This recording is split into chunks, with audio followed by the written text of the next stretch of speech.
Добър вечер, уважаеми госпожи и господа!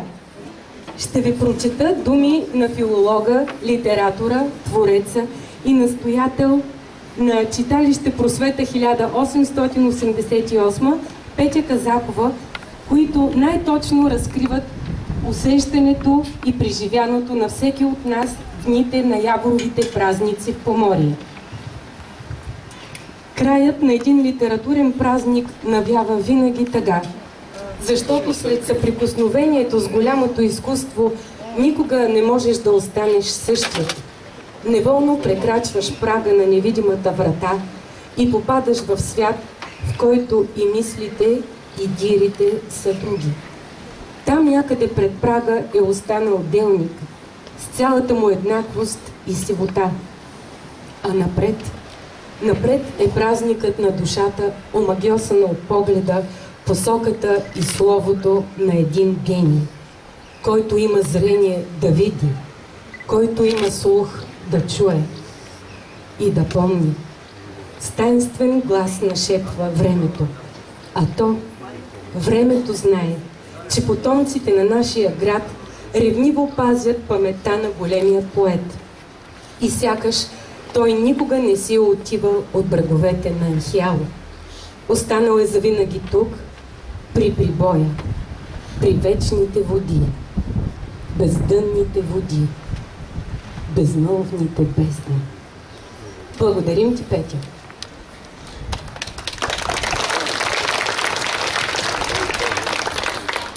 Третата вечер в националните поетични празници Яворови дни по традиция е посветена на изпълнителите на Яворовото творчество.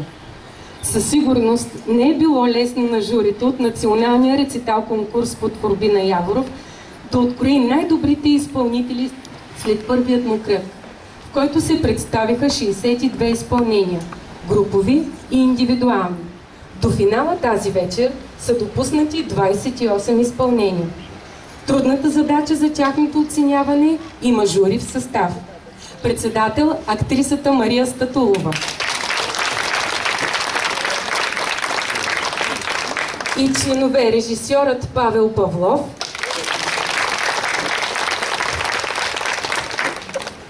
и актрисата Невена Цанева.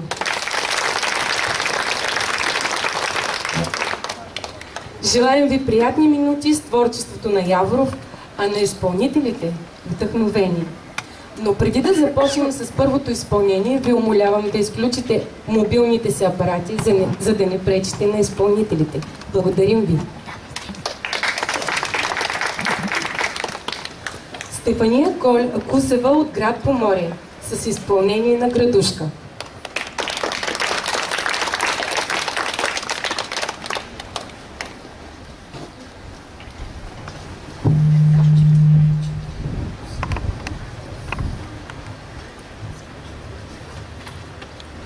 Една, че две, че три, усилни и паметни години. Боже, за някой грях ръце всесилни повдигнати и нас наказа. Кой ли може неволя клетнишка изказа, макар че вчерашна се дума да беше мор, да беше чума, че в гроба гърло не гладува, ни жадува. А то градушка ни удари, а то порой димата ни влече, слана по пари, засух беше, земята зърно се опече.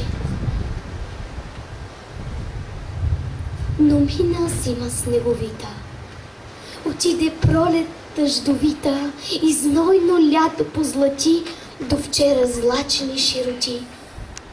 Назрява вече тучна нива, класец натегнал се привежда и утешителка надежда, придруженик селяк отива.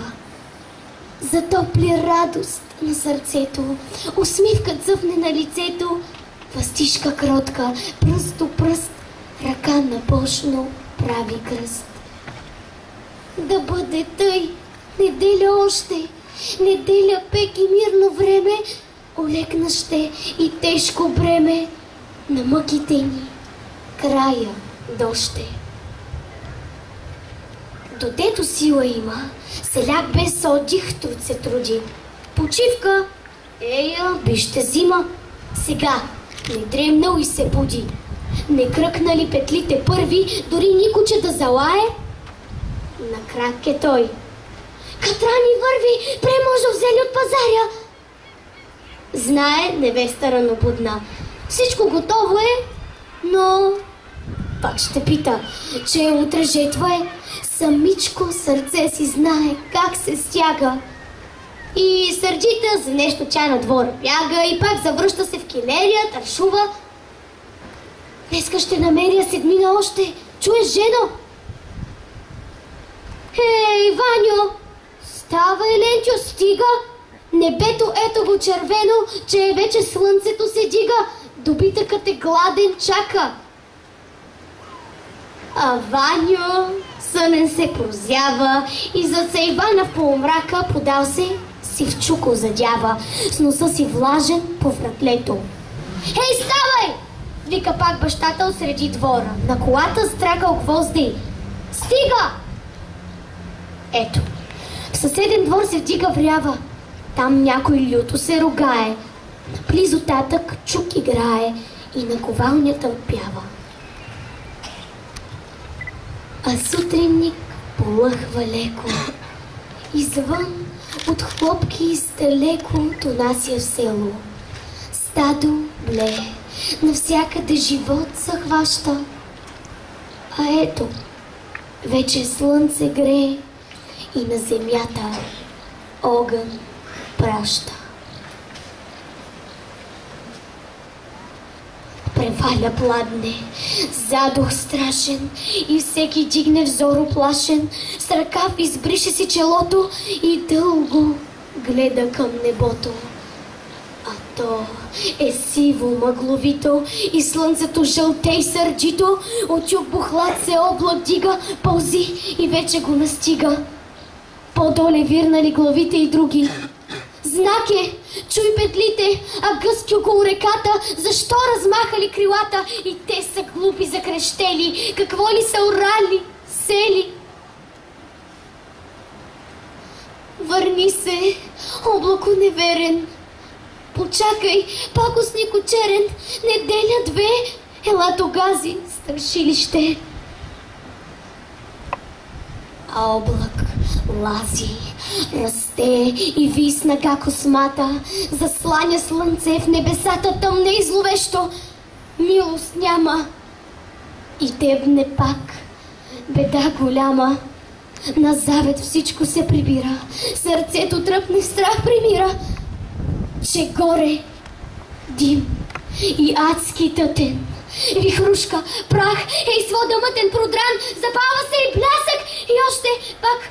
О, Боже, трясък оглася планини, полета, земя трепери. Град, парчета, яйце и орех.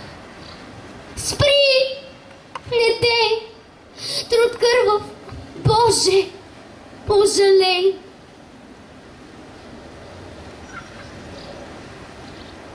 Но свърши. Тихо, гръм последен, заглъхна негде надалече. И влак след стадо, вихър леден, подгоня облаците вече. А ето, слънцето огряло, тъжовно гледа върволица. От стари, млади и дечица.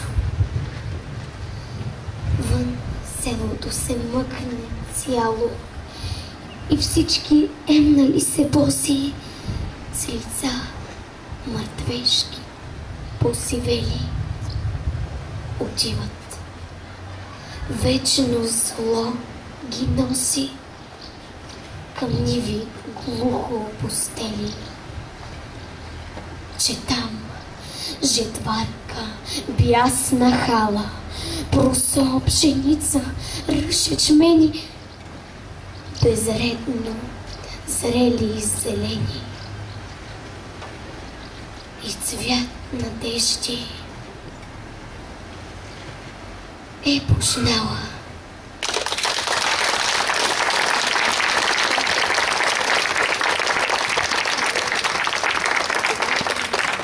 Виктория Димова от град Поморие. Композиция "Обичам те въздушно нежна".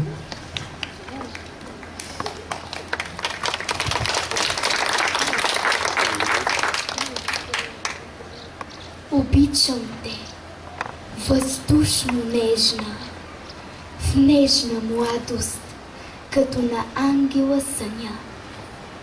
И сън си ти вещателен за тиха радост в нерадостта на моя път. И първи път за изповед в сърце ридае доброто и грехът. И ето ден, и ето тъмнина. На крехка майска роза пъпка, той си ти, а утрото на май са моите мечти. Въстава ден на моята любов под знойните лъчи, една за мен. Ти ароматна ще цъфтиш, ти моите гърди ще украсиш, ще радваш моите очи. Очите ти са звездни небеса, косата ти е здрачният вал на късна вечер. Твоята коса, дъхът ти, свеж момински дъх, на юга съживителния лъх, зефир посред цветя заспал. Душата ми е пленница смирена, пления твоята душа, пленена, душата ми е в тихи две очи. Две хубави очи.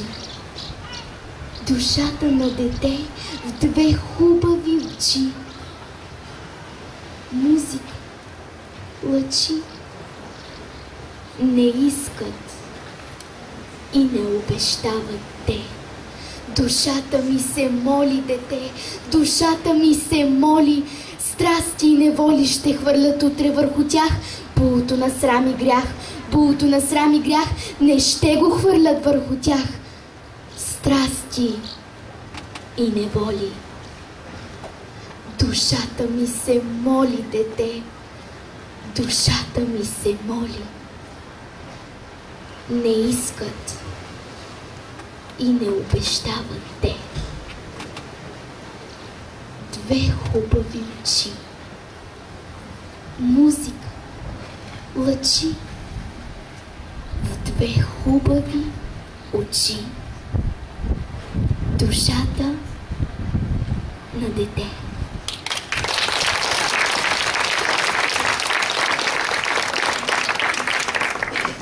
Павлета Делия и Павлетица млада в изпълнение на Дария Янакиева от град Поморие.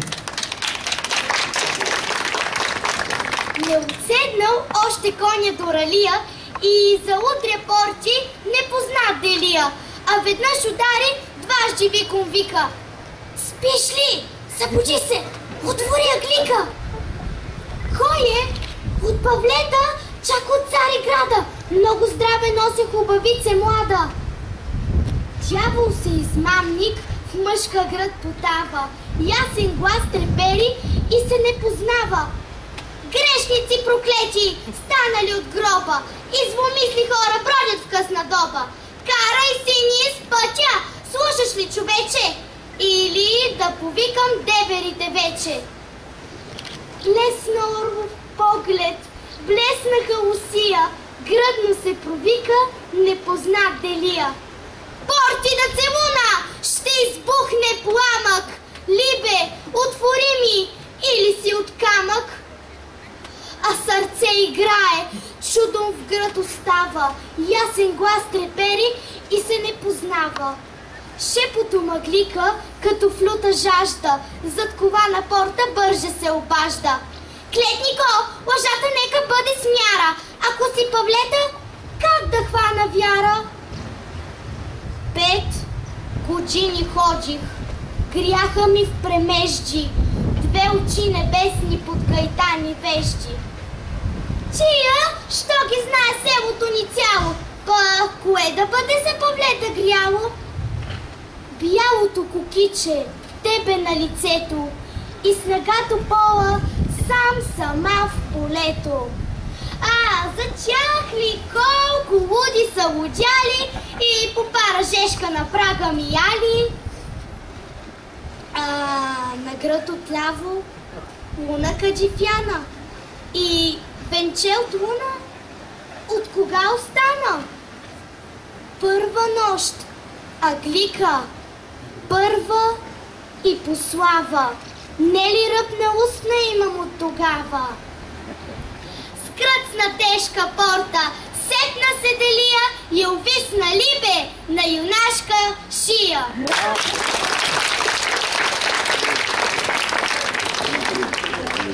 Денислава Дерменджиева от град Поморие. Може би.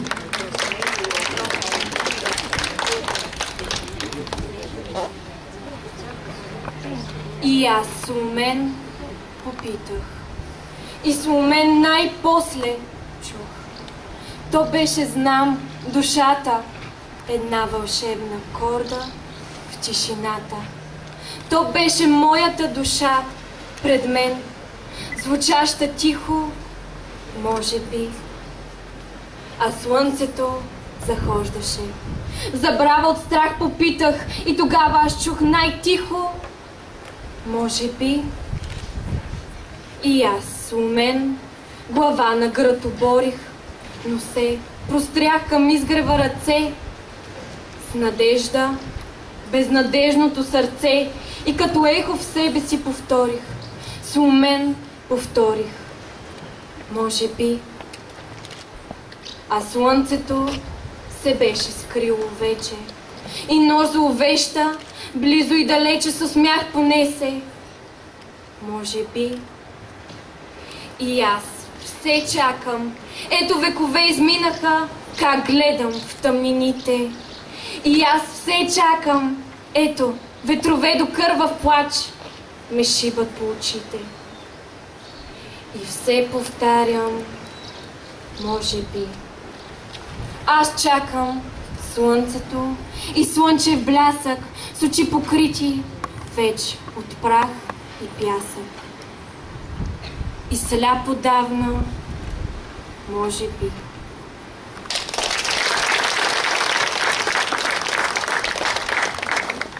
Колю Петров от град Чирпан. Луди млади.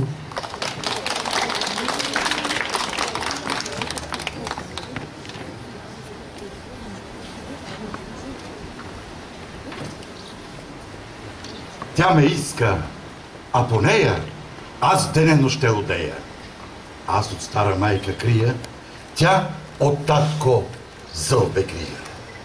Дето седне, дето стане, пуска майка и захване. Тебе, синко, е прелика, чуй съседки на велика, хем да видиш домовита, всички знаят, даровита. Тя честа ми ще да пази, старост няма да погази. Ей, че глупо, що да сторя?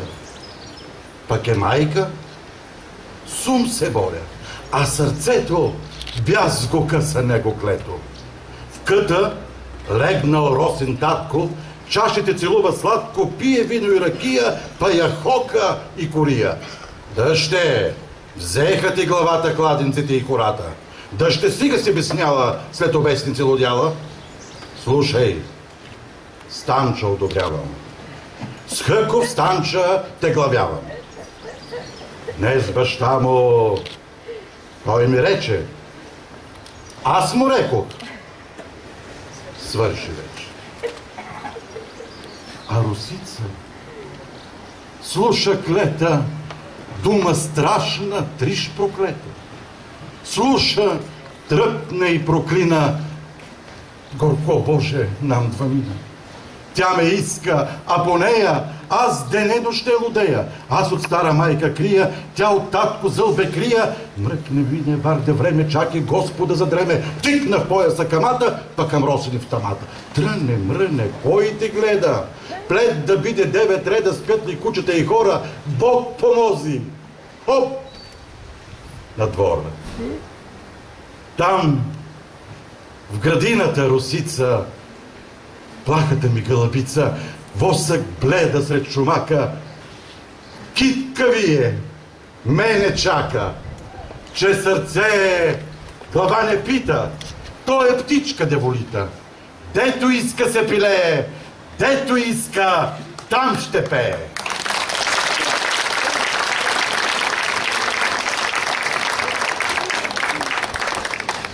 Вивиан Райчинова от град София. Две хубави очи.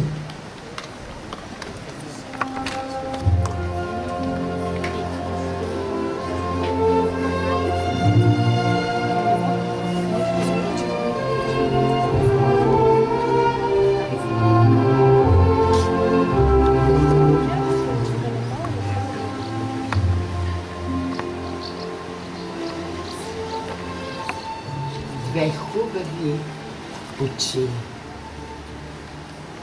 Душата на дете в две хубави очи. Музика, лъчи. Не искат и не обещават те. Душата ми се моли, дете, душата ми се моли. Страсти и неволи ще хвърлят утре върху тях булото на срам и грях. Булото на срам и грях не ще го хвърлят върху тях страсти и неволи. Душата ми се моли. Дете, душата ми се моли.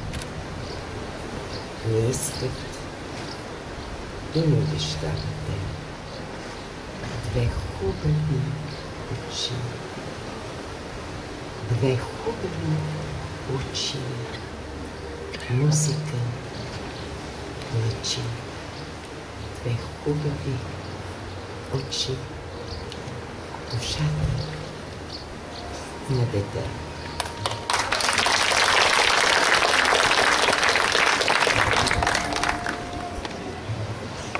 Явор Дарелов от град Варна, детски театър Палечко.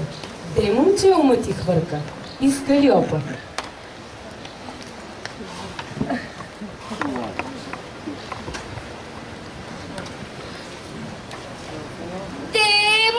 Ума ти хвърка, все навън са ти очите. Дявол, някой тук се бърка. Пак разтеглихме ушите. Загиди от небето, слънце сутрин не изгрява. Среща хе отзад пердето, немо то се навестява. Бог знай вече де далече, в диви пущинаци, зоомагесник, прокобесник, има убил конаци. Светлолица хубавица, с него там живее. И запряна тя горкана, държи или не. Зоомагесник, прахобесник пази и завижда. Ся да става, не остава, слънце не вижда. А клетица хубавица до прозорец седне, на звездите в синевите волно да погледне. Птичка мила пастрокрила скоро прилетява, хубавица с песенчица тихо утешава. Стар болярин золи хварин в края наш си слави, той палати най-богати сред града направи. Пази старо грозно харо, Калиопа красна, като в клетка, зад решетка, птичка сладкогласна. А отсреща я посреща с поглед буйно пламен, млад момчина, юначина. Хубавеляк хвален, Калиопа хубавица, боляркина милолица, младо не люби, младостта си, радостта си не губи.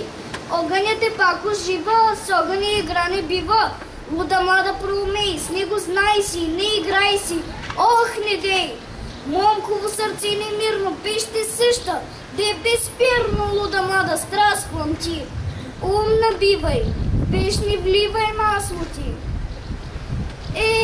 Младо, с дим и бам в сърцето, щуро ходи по света. че за пакост под небето Бог създаде любовта. Две сърца се знойно любят, старо харо ги дели. Дали времето си губят, или Бог ще се смили?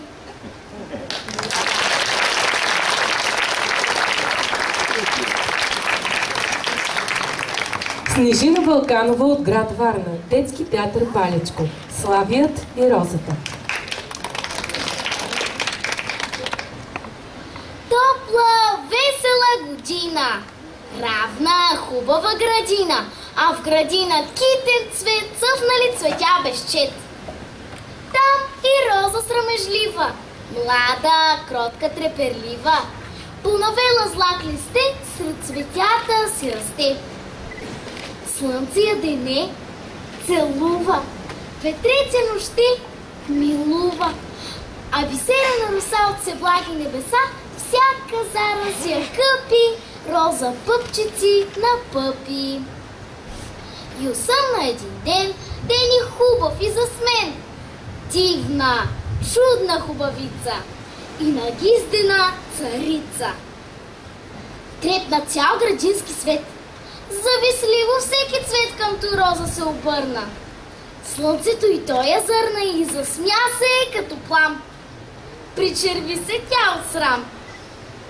Го задайник отдалеко тих зефир, прихвръкна леко, Рози нещо прошепте, трепна розино листе, трепна, плаха ги с досия, че схълби зефир смутия. Пък на люлеката бяла дама среща разцъфтяла, кацнал младия славей, нея гледа, песен пей. Розо хубава, червена, роза за любов родена. Ах, главица повдигни, мене горът погледни и кажи ми, не мъчи ме, мила розо, сладко име. Розо, любиш ли ме ти? О, как честит бих бил тогава!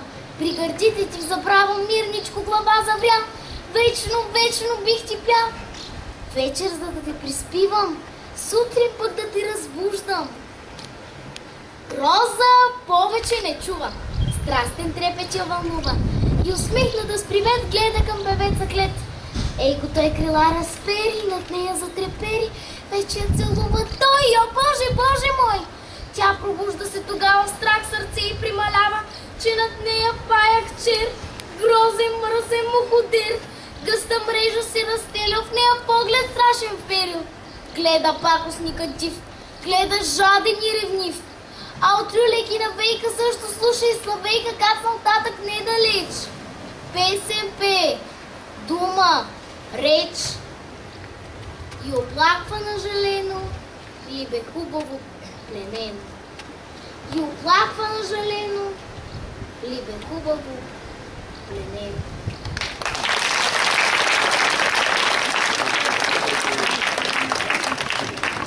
Катерина Димитрова, 10 години, град Варна. Детски театър Палечко, Минзухар. Току-що пролетното слънце изпрати първичка целувка на полето. И ти прибърза Минзухарче да вирнеш хубава главица към небето.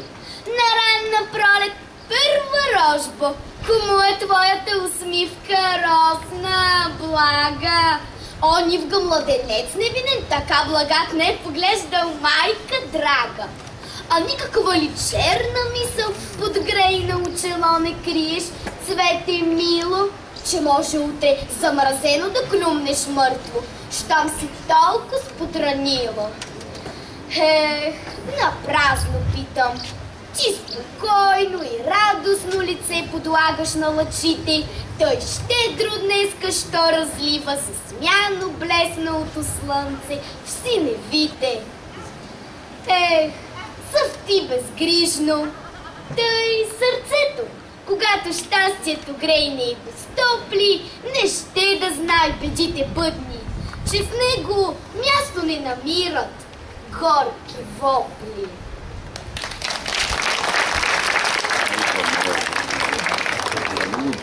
Валентин Николов, 10 години, град Варна. Детски театър Палечко.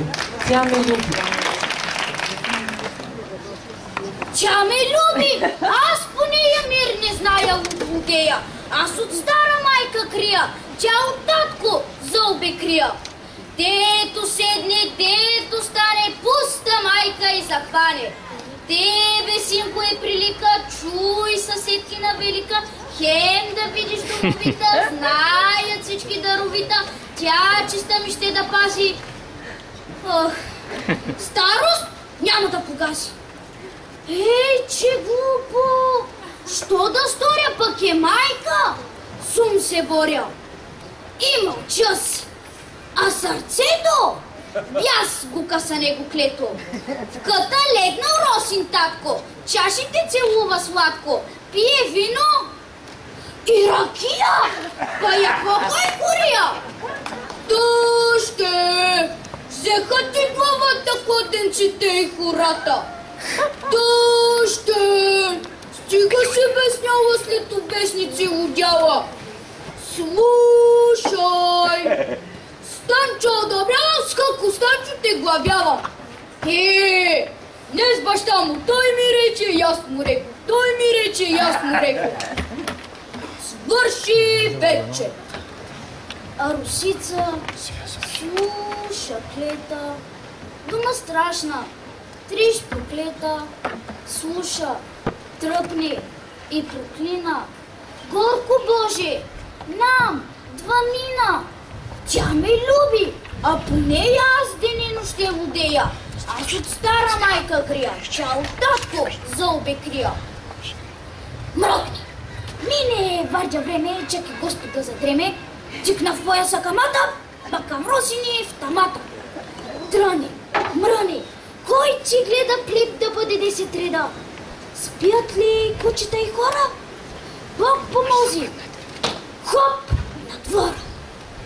Там в градината Русица.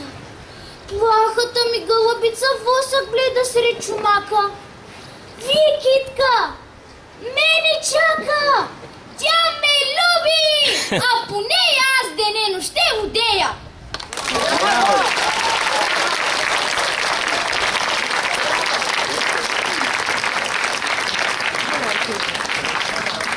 Дойбу се сгинали от град Чирпан, вълшебница.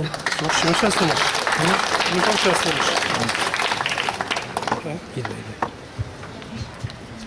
Душата ми е пленница смирена, плени я твоята душа. Пленена душата ми е в тихи две очи. Душата ми те моли и заклина. Тя моли, аз те гледам, век измина. Душата ти, вълшебница, мълчи. Душата ми се мъчи, глад и жажда, но твоята душа се не обажда.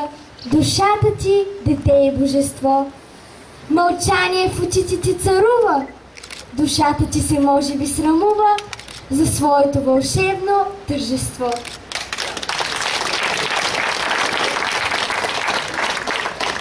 Радост Георгиева от Чирпан. Бабина приказка.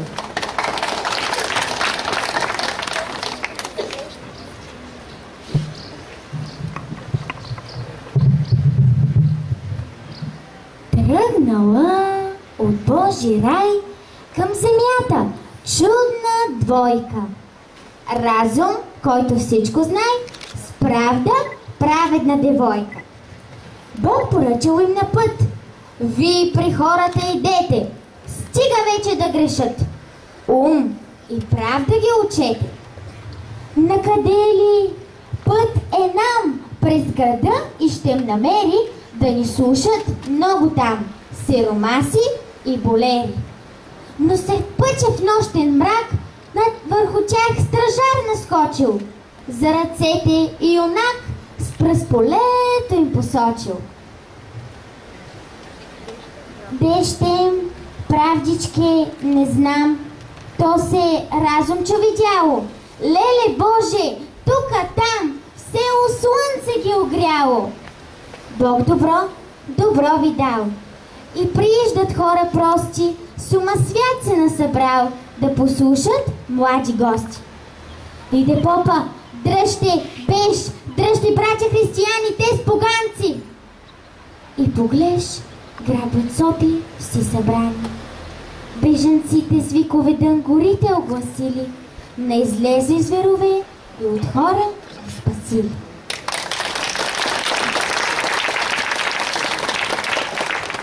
Десислава Иванова, град Чирпан. Покаяние.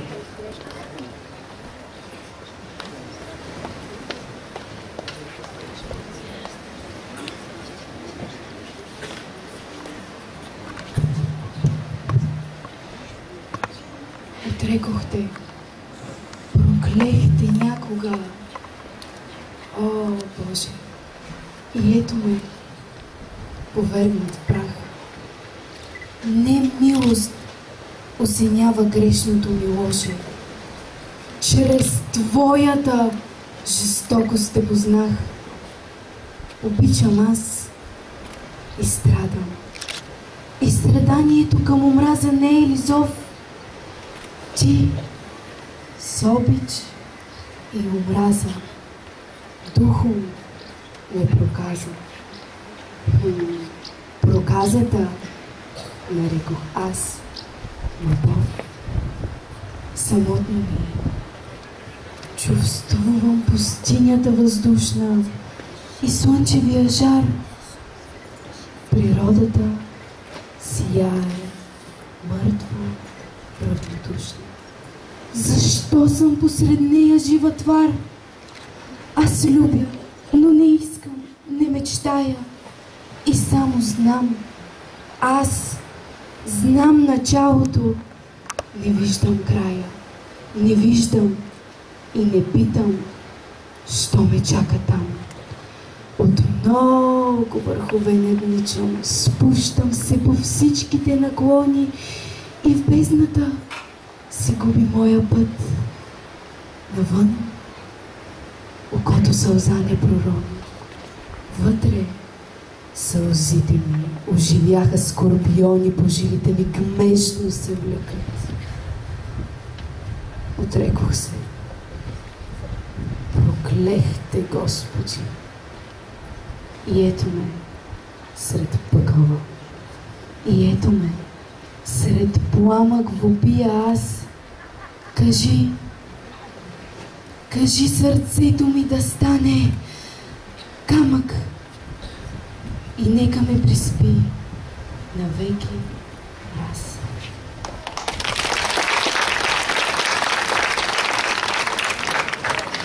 Диляна Петрова, град Русе. Градушка.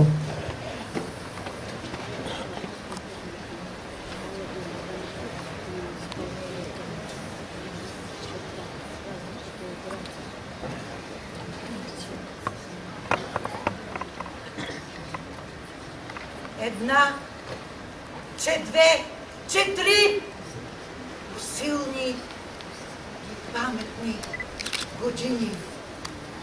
Боже! За някой грях ръце всесилни вдигнати и нас наказа. А ето, градушка ни удари, а то поток ни мътен владлече. Слана по пари, задух беше.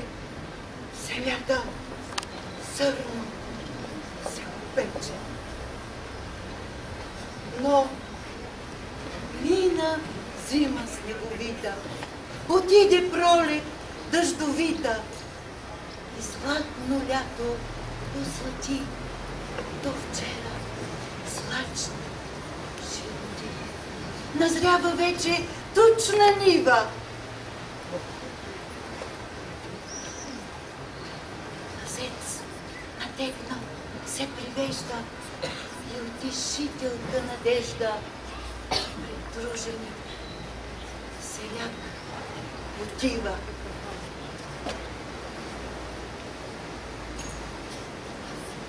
Да бъде тъй, неделя още, неделя пек и мирно време.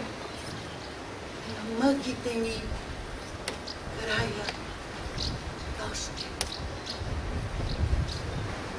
А сутреник лъхва леко. Навсякъде живот захваща. И ето, вече слънце грее и на земята огън ражда. Преваля пладне. Задух страшен и всеки вдига взор уплашен. С ръка избриша си челото и дълго гледа към небото. А то е сиво, мъгловито и слънцето жълтей сърдито. От юг бухлад се облак вдига, пълзи и вече го настига. Върни се, облако неверни, почакай, пакостнико черен. Неделя, две, ела тогази, страшилище! Облак лази, расте и вей снага в космата, засланя слънце. Небесата тъмней зловещо, милост няма. Вихрушка, прах, ей свода мътен, продран запалва се. И блясък, и после пак, о Боже! Трясък, оглася планини, полета, се натрепери, град, парчета, яйце и орех. Спри! Не дей! Труд кървав, Боже! Пожалей!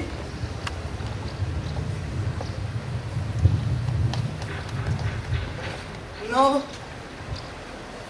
свърши. Тихо, там далече, завлъхва последно. И ето слънцето огряло, тъжовно гледа върволица от млади, стари и дечица. Вън селото се мъкне цяло. И всички емнали се боси, с лица мъртвешки, посивели, отиват към ниви глухо пустели. Четвам жатварка, бясна хала, просо, пшеница, ръж, ечмени, средно зрели и зелени, и цвят. Надежди е познала.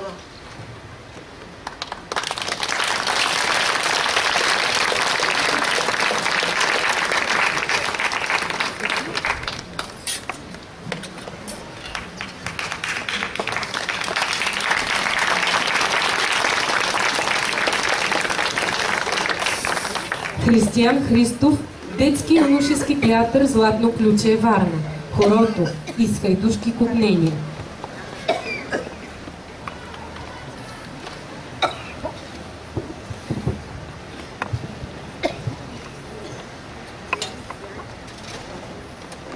Късно след полунощ излезе виелица. Щяхме да загинем в планината, докато намерим място. Но изведнъж пред нас се показа входът на пещерата. И това ни спаси. Широко отворена пещера, като бездънна паст на някое чудовище. Няколко стъпала надолу, изсечени в каменния блок. Очите ни, доскоро заслепени от снега, сега виждаха онова, което е невъзможно да се опише от разумно същество. От самия таван беше изписано Богородица. Цветовете й бяха избледнели и видях, че тя плаче. Плаче с истински сълзи. Това е влагата, която се стича от очите й. А до нея има едно ангелче, с клонче в ръка. А в скута на тази Богородица са налягали хора. Мъже, загърнати с ямурлуците си, демирки сарчени, неврокопчани, серчани. Тук таме тлеят огнища. Млечни струи от дим се издигат нагоре. Боже, като че ли в скута на тази Богородица гори, а ангелчето с клончето в ръка сякаш той иска да каже: мир вам, размирни чеда, дето сте донесли тук главите си. А в дъното на пещерата са проснати два заклани вола. Грамаден биволски толум обхожда мъжете. Те пият и гракляните им се издуват жадно. Месо и вино, вино и месо в тази снежна фортуна, представяте ли си? Един порив влиза в пещерата и засипва с ситен снежен прах лицата им. Виждам Гоце. Сядам до него. Нямаш късмет, момчето ми. И побутва огъня. Вчера тук беше пролет, истинска пролет. Дори до входа на пещерата намерих 3 кукичета. А гледай ти сега каква буря е навън. Изведнъж чувам пискливите звуци на гайда. Гоце вдига стреснато глава. Брей, гледай ти! Откъде се е взело това ручало? И търси с очи гайдаря.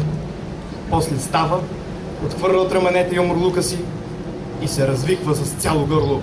Ей, момци! Комуто му е студено, да става я! И тогава се случи това, което запомних за цял живот. Хорото. Отначало се надигат в 1-2 костурчета, после 5, 10. Всички стават.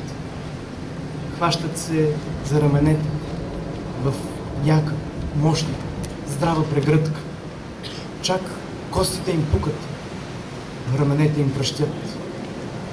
Стоят така, минута-две, като вкопани, като обладани от някаква тъмна сила, от черна магия. Устните им невнятно шепнат нещо. Сисай, нане, море, нане, зизам, зизам. И се понасят. И тръгват. Стъпка по стъпка. Раменете им бръщят, а едната им ръка, левицата, е извърната назад. Хорото се вие страшно и страстно, като заплашително предчувствие за близкия край, за гибел, за самата смърт. Тела, прилепнали плътно едно до друго, тяло до тяло. Лицата им извърнати нагоре. Те са мокри и гледат нещо, което се намира високо, високо над тях. Какво е това? Вдигам, поразен, очи към тавана на пещерата. Тя е там. Богородица. Плачещата Богородица. Тя разлива върху тях кървавите си сълзи. Потрепват юнашки снаги. Хорото се вие. Хората се долеят. Извиват се изкусно. Като змия. Изведнъж хорото свършва. Точно така мълчаливо и неочаквано, както то започна. Дълбока нощ. Огньовете прегарят. Виелицата вие като че ли някъде плаче жена. Всички спят.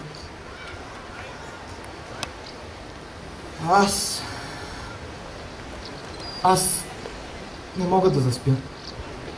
Това хоро не ми дава покой. Не беше ли то хорото на обречените?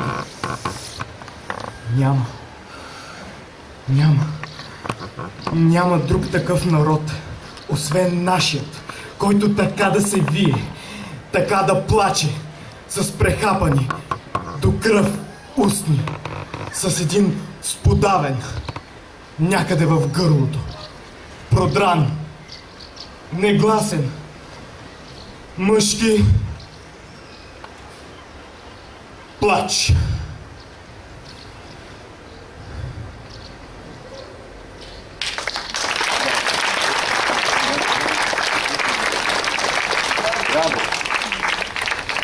Анджелика Джамбазова, детски и юношески театър Златно ключе, Варна. Монолог на Амелия от пиесата В полите на Витоша.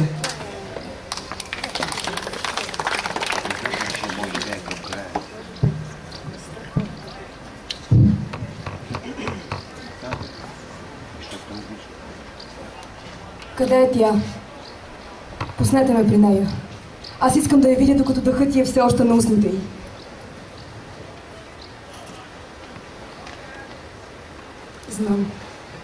Знам, че страните от мен. Знам, че имате за чужда и аз наистина съм чужда. Но живея толкова дълго в България, че аз вече не се чувствам чужденка. Понеже навикнах да гледам на всички вас през очите на моя съпруг, аз не съм ви вече чужда. Не съм ви вече чужда. В тази страна има много слънце. Няма и толкова много тъмнина, която се разстила като черен прах на един груб живот, с много празници в календара и с нито един празник в душата.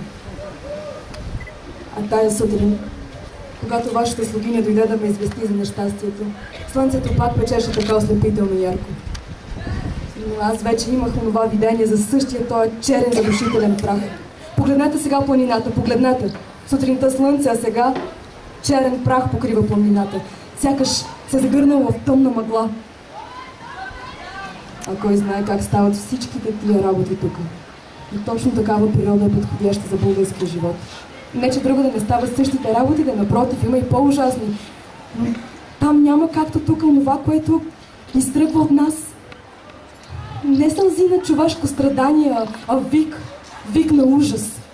Дори когато убиват там в Европа, те убиват сякаш с игла от злато, а не както тук с дървената секира, както тук, в полите на Витоша. Погледнете, гледайте, това дете умира.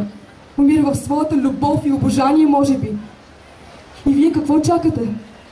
Турете образа на гърдите и турете образа на гърдите на този, за когото умира. При умиращия християнин се слага образа на неговия Бог. А вие имате ли тук образа на този, за когото тя умира? Служете образа на гърдите. А дори да бъде най-последният, най-долният човек, служете образа на гърдите и за да се помирите с нея и с Бога.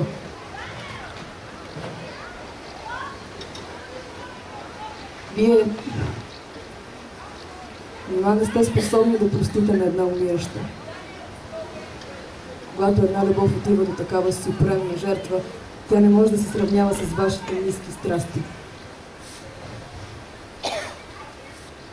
Нима не можете? Нима не сте способни да простите на една умираща. Що за хора сте вие? Никой ли не ме чува? Нима не ме разбирате? Нима никой не разбира това, което ви казвам?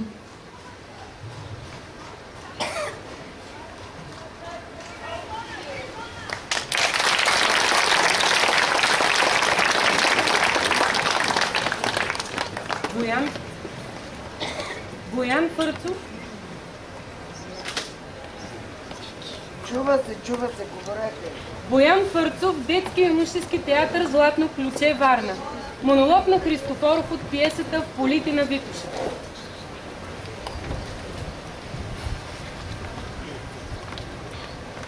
Питаш ме, мила, защо съдбата ни срещна? Ами тя съдбата си знае работата.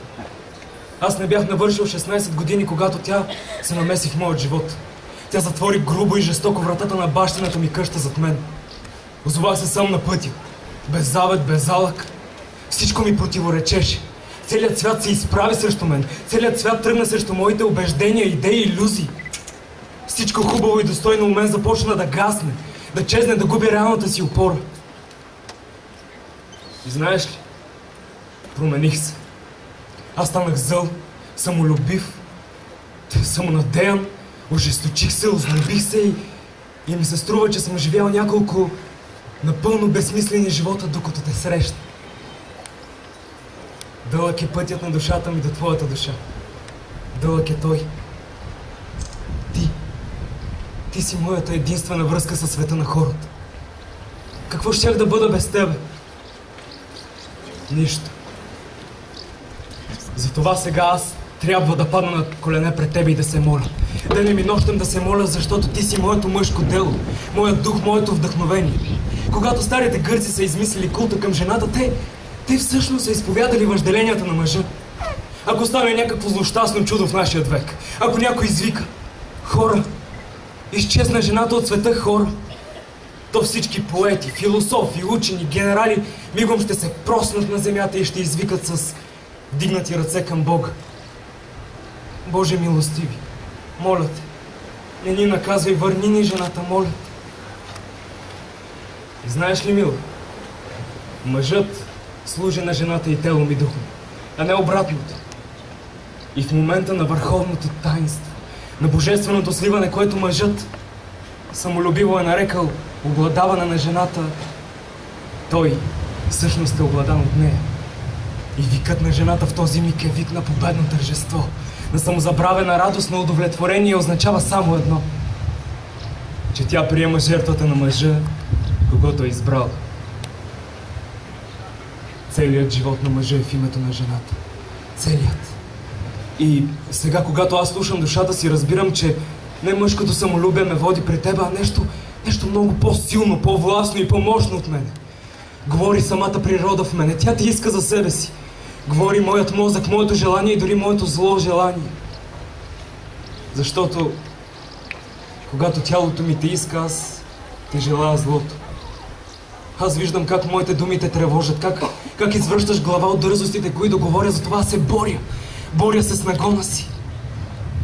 О, как искам да те намеря на някоя пустинна улица. Сама, в кълта, изгубена и нещастна в мрака. Да ти подам ръка, да те вдигна, да те защитя. Да те притисна до себе си и да ти дам всичко. Всичко от мен. До последната моя частица. За да си моя. И щастлив.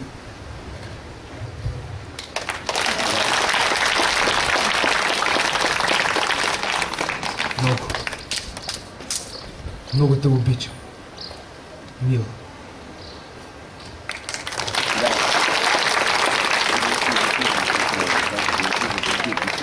Магдалена Иванова, детски юношески театър „Златно ключе“, Варна. Небето плачеше, из хайдушки копнения.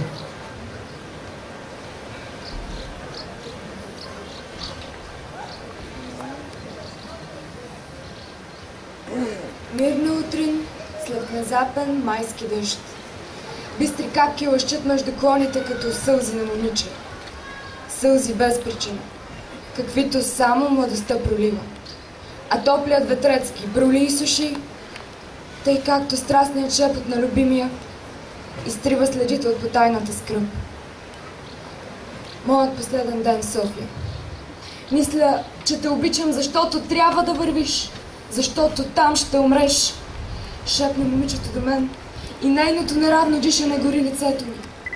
Ще лежиш там, на голата земя, и никой няма да те обича. Никой няма да те знае. Никой няма да те спомни. Бил си вече в Македония. Защо отиваш пак? Това не може да се обясни, мила. Разкажи ми нещо оттам, но да не е тъжно. Добре, весело ще. Редицата ни се вие с нощната мъгла на чукарите. Изведнъж чувствам лявата си нога изтръпнала и нещо подуто напипвам там. Момчетата ме наобикалят, опипват ме. Шо е това? Твърдо като камък. Боли ли? Чудно. Не боли, но не мога да пристъпвам. Ще се застрелям, за да не ви преча. Вие вървете. И започвам да тържувам за револвера си. Дружината обаче се трупа около мен. Всеки иска да бъде лекар. Консултът решава. Един масаж. Смъкнете му гащите. Двама-трима запретват ръкави, разпасват пояса ми и всички се втренчват голите ми меса. Къде е, бе? Къде е отокът? Пипът. Спаднал е. Господи, нима е възможно да мине така от само себе си? Най-после го намират. Джеба на панталона ми. Отокът ми представлява една кърпа за брисане, чифт вълнени чорапи, комат хляб и една лъжица. Сутринта, като сме напускали лагера, съм смутал всичките тия неща на топка, чикнал съм ги в гащите си, а отгоре съм ги покрил с пояса. И съм ги забравил. Грамовен смях, Момчетата се кискат, забравили всякаква предпазливост. За една лъжица щеше да се застреляш, море. Невяста така не сме опипвали. Друго, заповядва момичето, един кичер от русата и коса се гали в рамото. За мечето искаш ли? Искам. Скачаме като кози от един камък под билото на пирина. Мечка! Извика някой от нас. Къде? Ей там вдясно, мечка! Развикаха се на колцина. Женска! Мамицата й! Гръмнаха 2-3 изстрела. След няколко секунди стреляше цялата дружина. Абе, вие луди ли сте? Ей го селото! Има аскер, ще ни турят лютото! Но никой не престава. А мечката се върчи на едно място, като пумпал и не бяга. Мече! Тя има мече! И наистина видях едно мече да се крие в нозете й. Град от куршуми се изсипа върху оплашените животни. То беше врявата на цяло стражение. Изхъбиха се може би над 100 патрона и нито един не учи. Нито един. А бяха не повече от 50 стъпки. Още. Разказвай ми още. Зацървула. Ние спим в пещерата, протегнали мокри нозе към огнището. Усещам на сън обаче силна болка в лявата си нога. Но този път болката е доле. Обяснявам си го така. Огънят е спържи от цървула ми и сега ме стиска. Аз се понадигам. Протягам ръка, напипвам кукичките, развързвам вървите и го запращам далеч от мен. Боже, какво облегчение! Обръщам се на другата страна и заспивам. До сутринта гледам, ногата ми обута. А Данчев, варненец, бивш юнкер, се тюхка нещо и търси цървула си по всичките ъгли на пещерата. Майка му гарянска, къде ми е цървула? Кога съм го изул? Хем го бях вързал на всичките му там кукички. Ние с този Данчев си бяхме разменили нозете. След 3 месеца кръстосване из Пирина се прибрах в София. Още на същия ден я видях на главната улица. Не беше сама.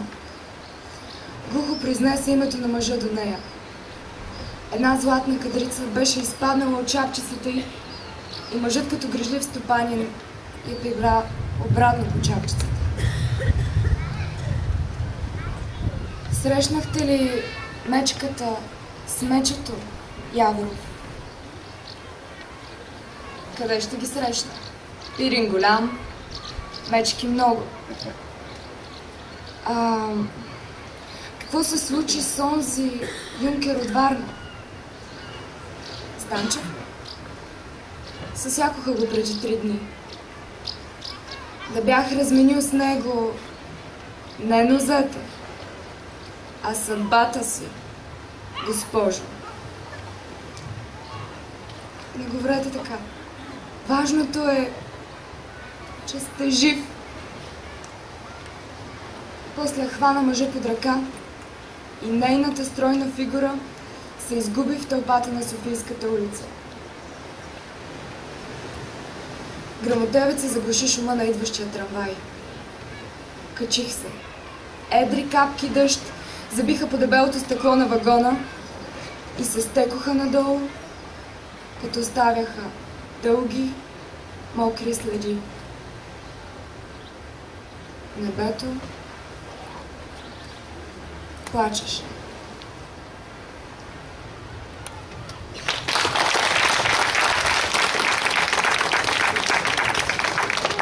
Радослав Радев, детски юношески театър Златно ключе, Варна. Прошение до апелативния съд.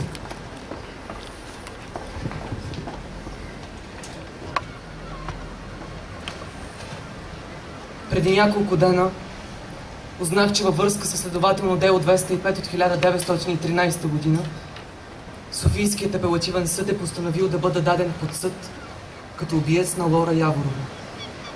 Моля, почитаемият апелативен съд да има търпението да ме изслуша. Господа съдии, аз не съм убиецът на Лора. Излагам пред вас всичките оная белези, които доказват това. Тя, Лора, беше свързана с смъртта повече отколкото с живота. Тя търсеше пред цялото ни съвместно съществуване. Обличаше се в черно и казваше: това е траур по моя живот. И носеше предимно шерни чапки. Запознах се с Лора на една разходка до Драгалевски манастир през 1913 година. Няма да ви излъжа, харесах я, но само толкова.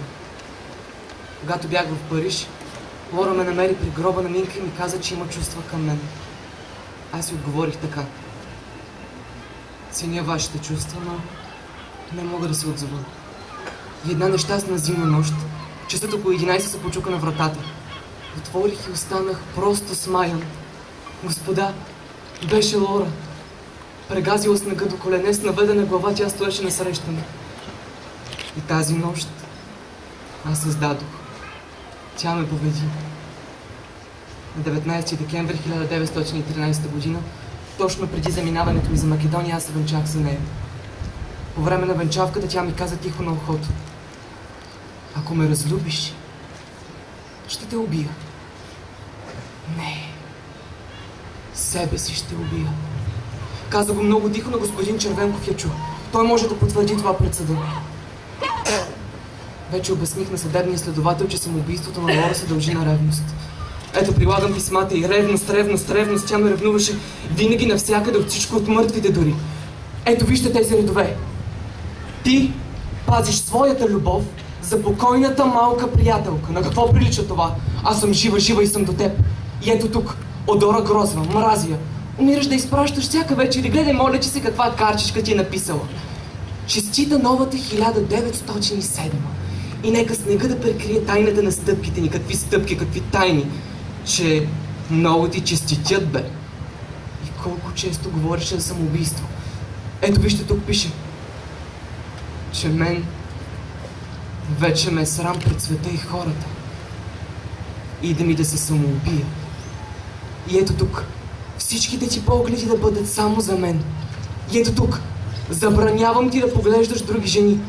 Четете писмата от Париж, дето му обещаваше да й пратя няколко грама кокаин. Прати ми, Яво, няколко грама кокаин. Вижте как се радва, как пиршествува, когато най-после е получила желаното количество и как е удовлетворена.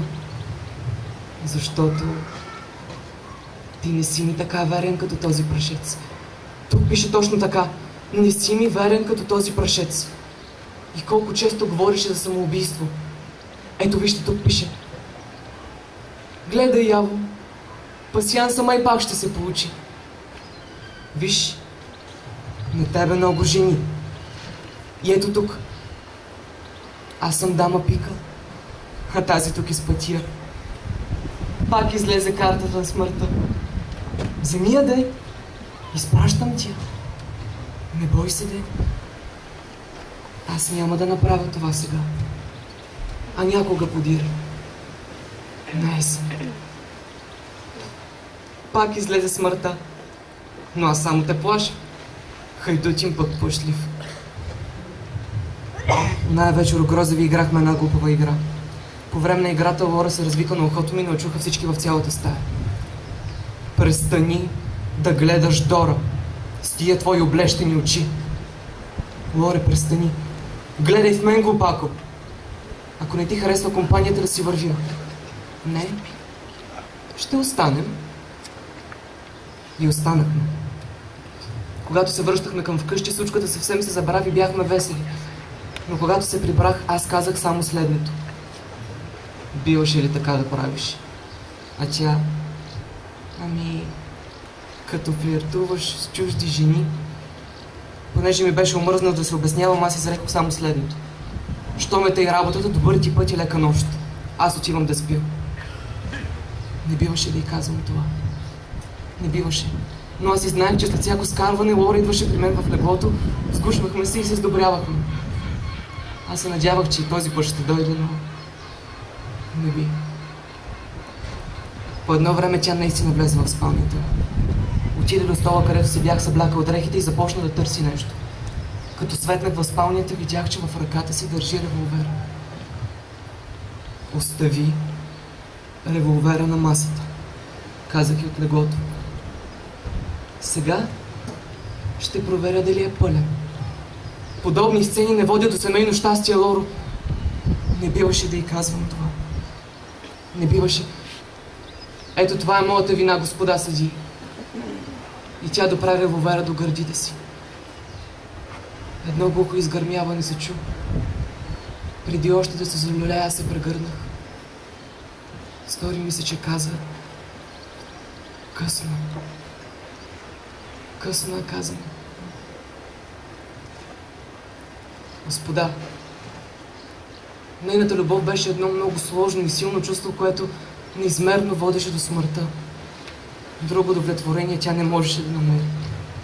И сега, когато се връщам назад, когато се опитвам да си припомня онова, което е било, пред мен се откроява цялата истина, господа съдии. Цялата истина. И кой ще ми каже къде е истината? Сега какво да ги правя тези писма? Обичам те безпаметно. Ще те убия с любов, Яво, в радост и в мъка, и в болест и в смърт. Аз съм жива и съм до теб. Забранявам ти да поглеждаш други жени. И кой сега ще посмее да ме съди? Аз. Само аз мога да съдя и да осъдя себе си. Яворов се застрелва на 29 октомври 1914 година. Като по този начин отнася със себе си отговора на въпроса кой всъщност е убиецът на Лора.